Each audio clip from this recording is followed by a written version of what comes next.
Merhaba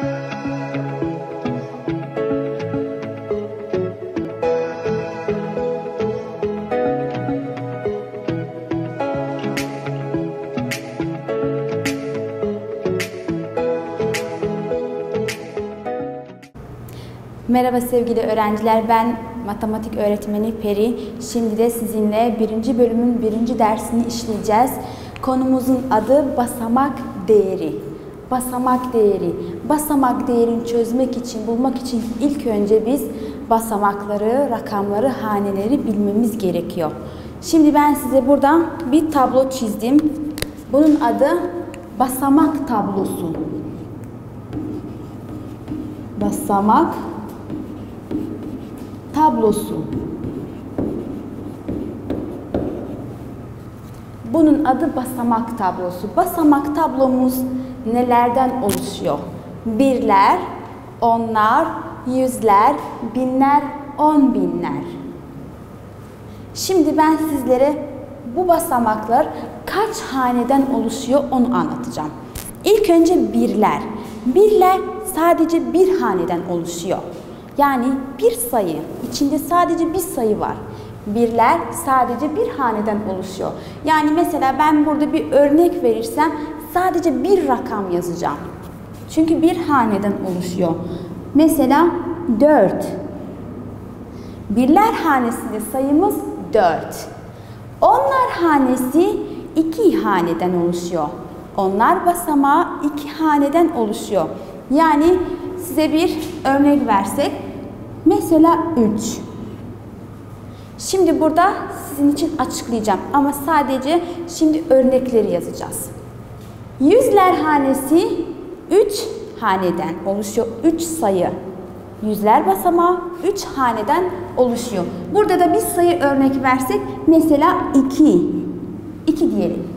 Siz keyfinize göre evde örnekler verebilirsiniz. Ama şimdi biz burada 2 yazdık. Binler basamağı, binler basamağı.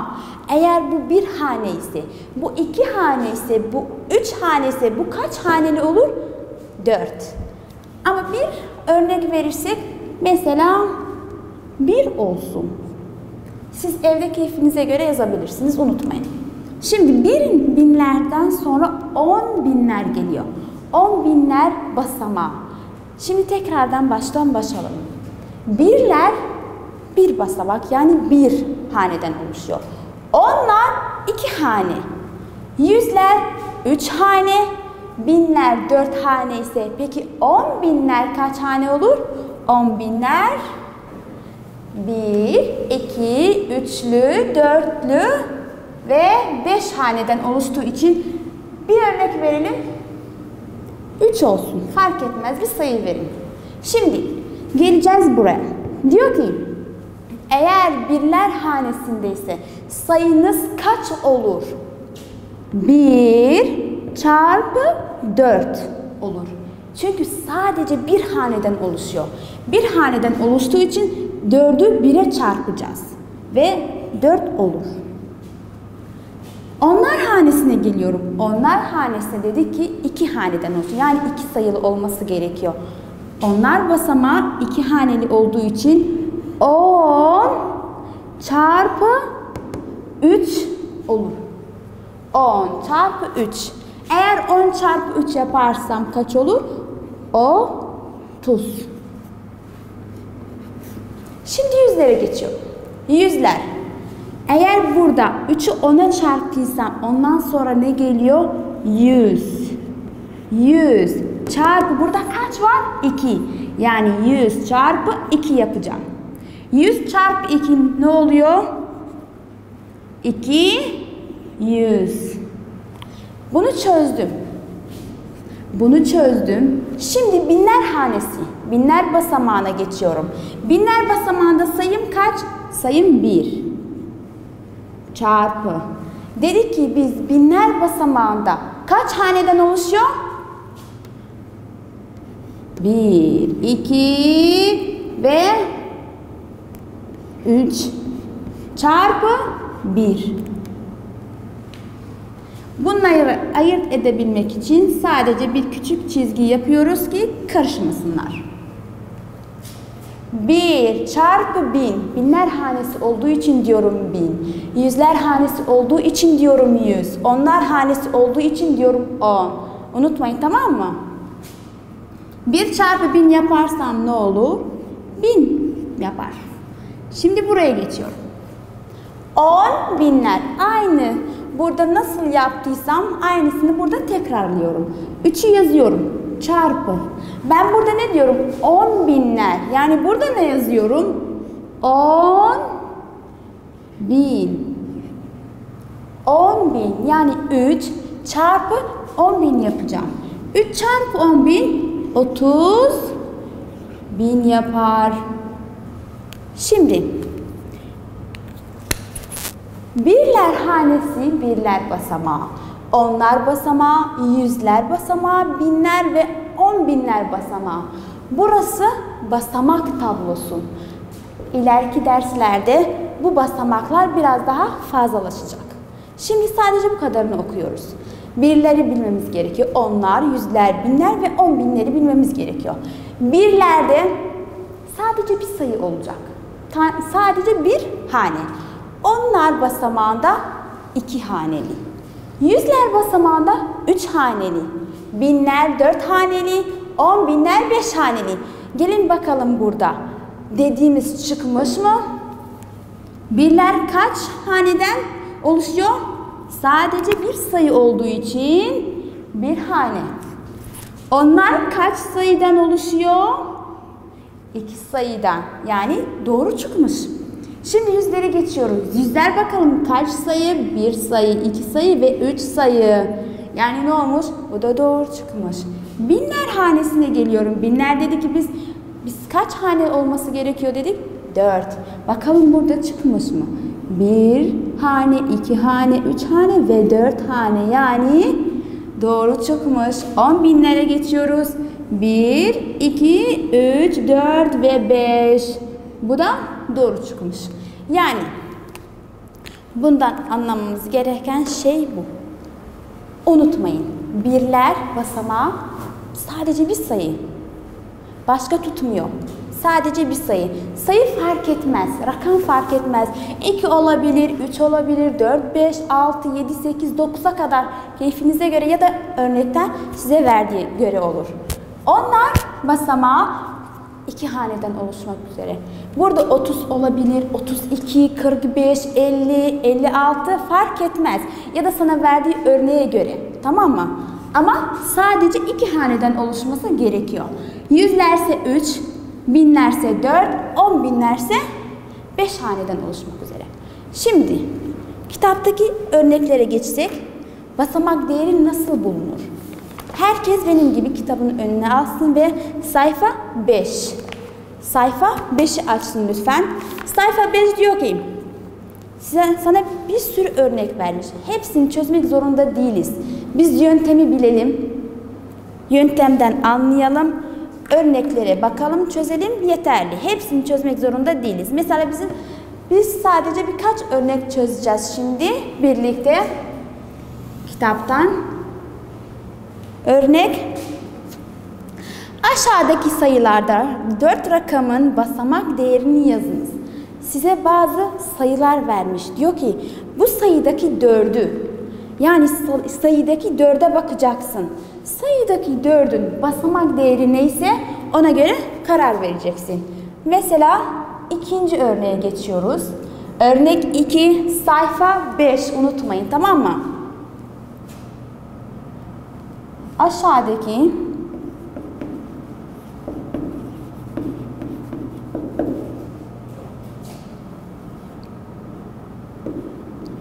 sayılarda 4 rakamın basamak değerini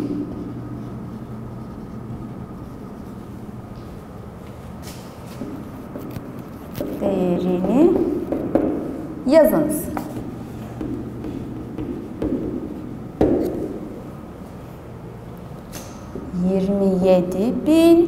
$27.345.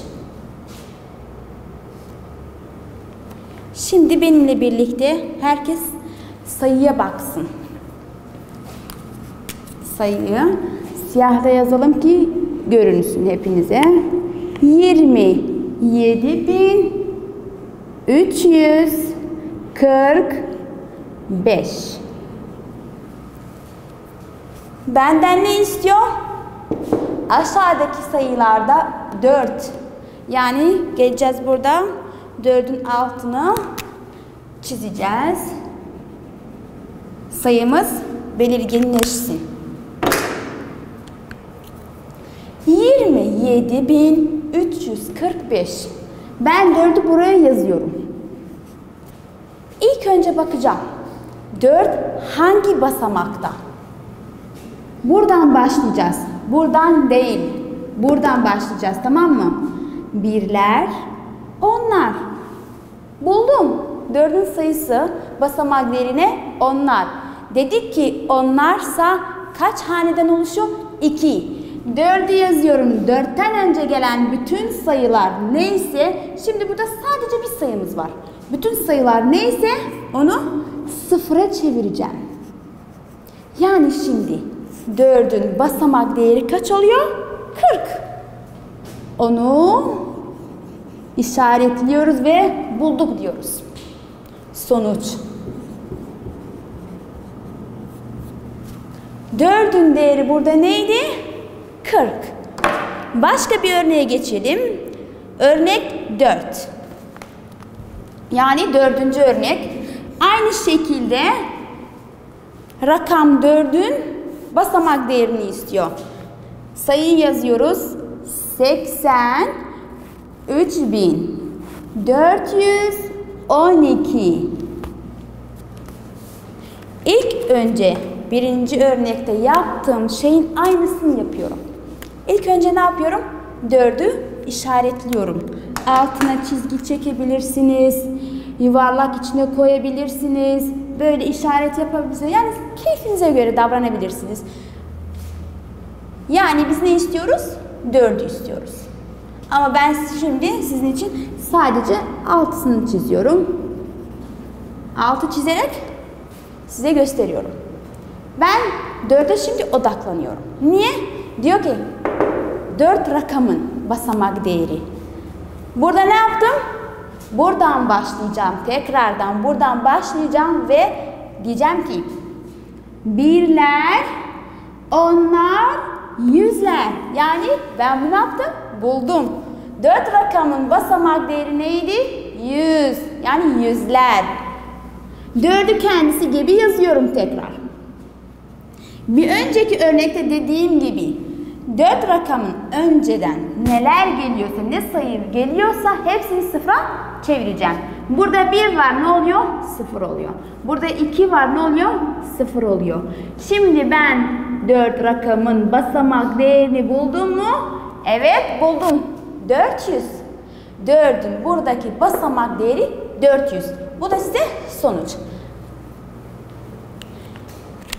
Bu konuda bu kadar. Umarım verdiğim örnekler ve yazdığım basamak tablosunu iyice anlamışsınızdır. Siz de evde kendiniz örnekleri yazabilirsiniz ve çözebilirsiniz. Eminim ki çok kolaydır. Alıştırma ve soru çözümü. Burada bize biraz daha fazla değişik bir örnek vermiş. Diyor ki değişim miktarını bulmak için rakamları karşılaştırınız. Sana 2 sayı vermiş. Diyor ki bu 2 sayıdan birbirinin yanına koyuyoruz. 2 sayıya bakıyoruz. Birlerden başlıyoruz, sona kadar gidiyoruz. Ne kadar rakam varsa. İlk önce karşılaştırıyoruz. Size bir örnek verelim. Burasını sileceğim. Bunun için örneği yazmamız gerekiyor. Karşılaştırmak çok kolaydır. Birler hanesini birlerle karşılaştıracağız. Onlar hanesini onlarla karşılaştıracağız. Ve diğer haneleri de böyle yapacağız. Ve sonuca gideceğiz. Şimdi aynı sayfa 5'e bakıyoruz ve 13. örneğe bakıyoruz. Bize diyor ki aşağıdaki Değişim miktarını bulmak için rakamları karşılaştırınız. 13. örnek. 6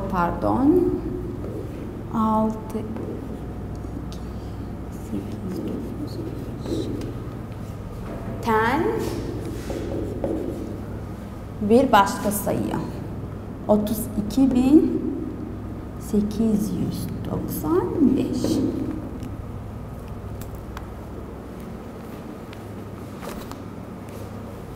Şimdi ya herkes kitaba bakacak keyfinize göre ya da benim tahtada yazdığıma bakabilirsiniz. İlk önce geliyoruz buradan. Ya buradan karşılaştır ya buradan karşılaştır. Hiç fark etmez. Ya 6'yı 3 ile ya 3'ü 6 ile karşılaştırmada fark etmez. O sana kalmış bir şey. Ben ilk önce buradan başlayacağım. Buradan 5. Burada da 5. Değişmiş mi? Hayır. Bunda da 5, burada da 5. Burada sayımız 9. Burada aynı şekilde 9. Değişmiş mi? Hayır. Buradaki sayımız 8. Buradaki sayıysa aynı. 8 değişmemiş. Buradaki sayı 2. Burada aynı. 2 değişmemiş. Buradaki sayımız 3. Buradaki sayımız 6. Yani ne olmuş? Değişmiş. Ne diyeceğiz? 6'dan 3'e değişmiş. Sadece bir rakam değişmiş. Sana diyor ki hangi rakam değişmiş? Başka bir şey yazmayacaksın. Bunun gibi değil, farklı. Sadece senden değişen rakamı istiyor. Karıştırmayın bununla, unutmayın. Sadece değişen rakam. Ya böyle çizgi yapacaksınız ya da daire içine koyacaksınız, keyfiniz bilir, size göre. Ama buradan başlayacağız, rakamları bir bir. Bakın, 9'u 8 ile karşılaştırmadım. Birler hanesi birler hanesiyle. Onlar hanesi onlar hanesiyle. Yüzler yüzlerle, binler binlerle ve 10 binler 10 binlerle. Yani 5'i 9'la karşılaştırmadım. Unutmayın. Birbirine karşı olacaklar. Eğer ben birlerden alırsam, karşılaştırırsam diğer sayıdaki birlerden karşılaştırmak zorundayım. Bu da size bir örnek yeterli bence. Çünkü kolay bir konu. Şimdi ikinci dersimize geçiyoruz. İkinci dersimizde 100 binler. Ben burada ne dedim? 10 binlere kadar yazmıştık. Eğer ki hatırlarsanız bir önceki dersimizde konumuzda 10 bine kadar tabloyu yapmıştım. Şimdi tabloda bir basamak çıkacağız. Yani bir basamak fazlalaşacak. 100 bin olacak. Birler, onlar, yüzler, binler, 10 binler ve 100 binler.